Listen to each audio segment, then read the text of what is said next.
So this guy was asking who I met when I was speaking to Mr. Brown, who I was referring to as they, and I was referring to the LGBTQP3/2 paragraph C community. But I was just observing to the guy that he and I don't know, we're not the same age, but similar generation. We've been brought up to think that othering people is disrespectful, like it's discernment, really. The Bible says you must have discernment. You shouldn't judge, but you can judge. Oh, that's a man.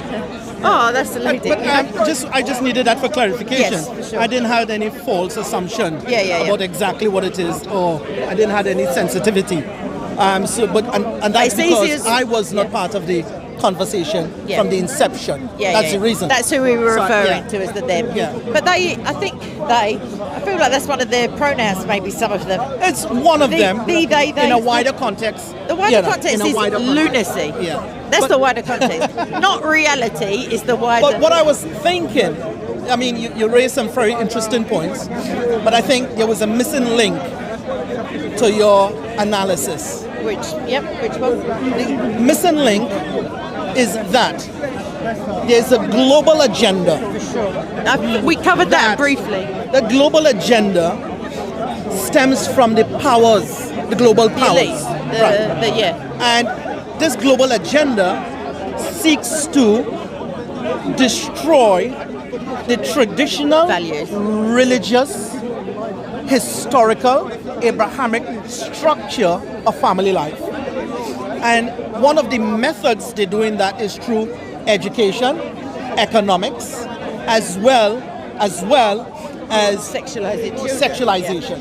Now, the entertainment industry. Oh, we didn't even get to that. That's a week-long video. A huge impact in sending subliminal messages and overt programming messages of 11-year-olds and reprogramming the younger generation and people towards this agenda.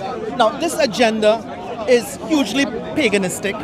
It's a paganistic. There's evidence for it. But what I was thinking when you were talking was quite interesting is that you were mentioning a very interesting element of a larger agenda to destroy, reconstruct the historical, traditional, religious family structure.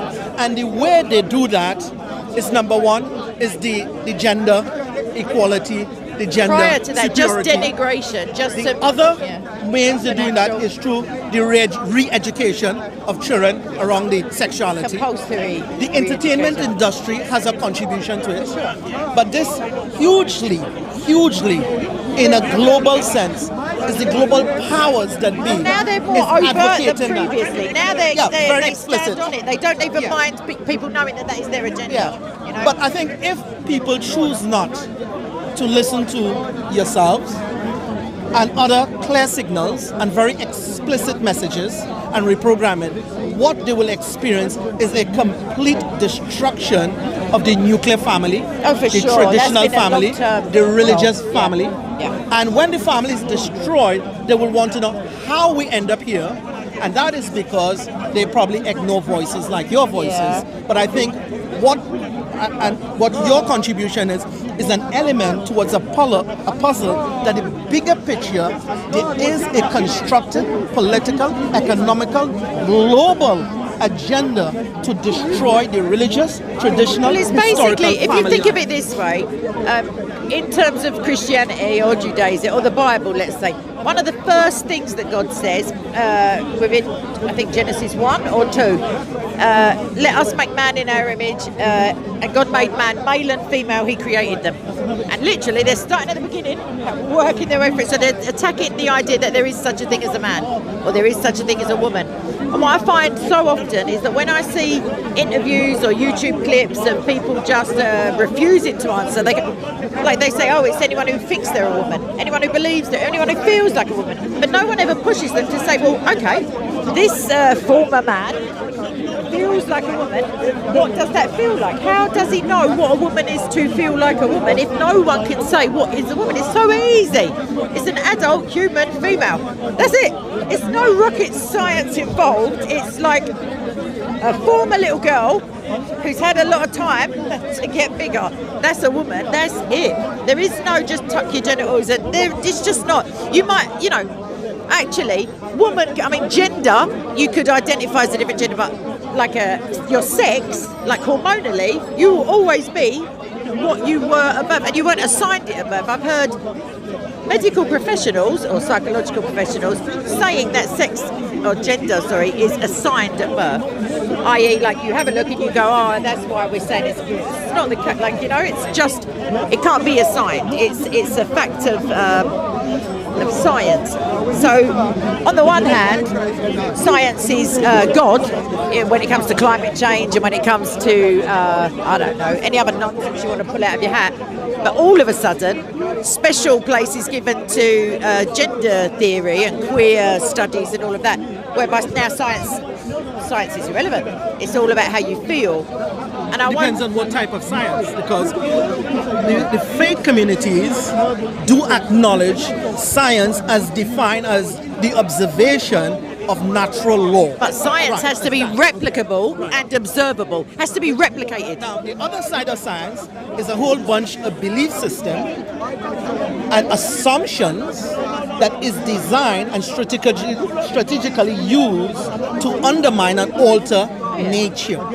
So that the tobacco industry, the oil industry, they're like. So I think even though people may say science, at some point in time, what is science? Has oh no, we haven't even answered what is a woman. And other sides of sciences has some very culpable and very much responsible for changing and trying to alter nature. Now, if you try to alter nature as it is, there are consequences for sure. Right. Now, when the consequences hit home, as opposed to world order. When you violate the natural order, nature, and the laws of nature, you might succeed, and you're going to beat your chest. Way power to science. But not me. It hurts if you're a lady. The question is, there are consequences coming. Yeah. So what is changing your body? Changing your sex, changing nature. Massive increases in cancer and so beat your chest now I'm all right, if you wish to. Cut down. Beat your chest now if you wish to in the name of science, but when the consequences reach your doorstep, you'll have to beat your head in the name of God. Right. Now a lot of people, quite a lot of people go through a transition where they adopt these ideas of legitimizing, changing nature. Yeah. They want to change nature. And when they do it, they may feel good for a short while, but when because then they're part of the solution and not part of the problem. But when these consequences come, the reverse consequences come. You see, quite of them are suicidal. That's what they're like. How did it happen? They become suicidal. They're already suicidal if you're talking about unprecedented health complications come. Mental health goes down the drain. Sure. And the question about it is the insincerity about it. It's a cult. Nobody speaks about the consequences of people go through this transition. What they do, they only capture the hype in the middle of it. But the same as in any sales technique. You're never going to talk about like sin.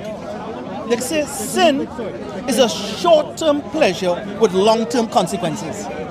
So the question is, when you're in your short-term hype and pleasure, that's what people capture. I ain't got time to listen to no one preaching. But when the consequences hit home, nobody narrates that. Yeah. Because the consequences is what will help you to think balancedly.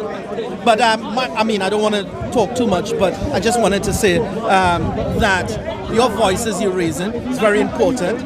It's a great element. But the ultimate goal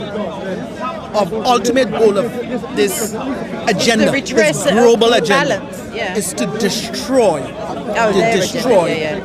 traditions, valuable traditions, Anything religion. that's true is to truth. Nature is under attack. And the question is, maybe conversation for another time. This is the rebuilding of Babylon, the recreation of Pharaoh, the rebuilding of Babylon. Yeah. And that's what I was thinking when you were giving your present. So thanks a lot for allowing me to make that point. Thank you very much. I'll offer you an elbow. I'm going to do a wrap up for this. Thanks a lot. Thank you so much. Well, didn't realise I was going to get a rebuilding in Babylon when I left my house this morning. But why not? Why not? It does make sense, actually. But more so, it's an attack on the truth, this pollen. Because Jesus is the truth. And he's already foretold all of this. Like, we'll be hated because It's really inconvenient when everyone's asleep in a lie for you to just be bunnying on about the truth. It really does tick people off ever so much, as you'll find out if you ever, stand up at a meeting of like a bubble of people who all believe the same thing. If it's not true and say the truth, they just don't like it. You can't make friends like that, strangely. So hold on to the friends you do have. That's important, because love, I'm wrapping it up. Love is the answer. Not to every question, because some questions are, what's hate? So that's not the answer to that. But Jesus felt it important enough to give the two greatest commandments, is love the Lord your God with all your heart, soul and strength, and love your neighbour as yourself. And by doing so, you not only cover a multitude of sins, which is, thank goodness, and God, who is goodness, but you also encompass all the entirety. You encompass the entirety of the law. Not that we need to, because it's Jesus who sanctifies us, but I guess it's a comfort to know that you're not transgressing. And really, after Jesus gave those two commands, the only sin is not to love. And obviously that all other sins stem from that lack. Because as the Bible says, without love we are nothing. Zip, zilch, nada. It doesn't say that, it just says nothing. I'm going to wrap it up because it's all getting a bit leery over there. And I love you people. Love you people as well. A little bit more, to be honest, but I love you as well. And subscribe to Soko and me, and share and like and click. And like I say, choose love, choose Jesus, and have a little look around your schools. What's that mean? All right. Ciao, ciao. Bye. Cut!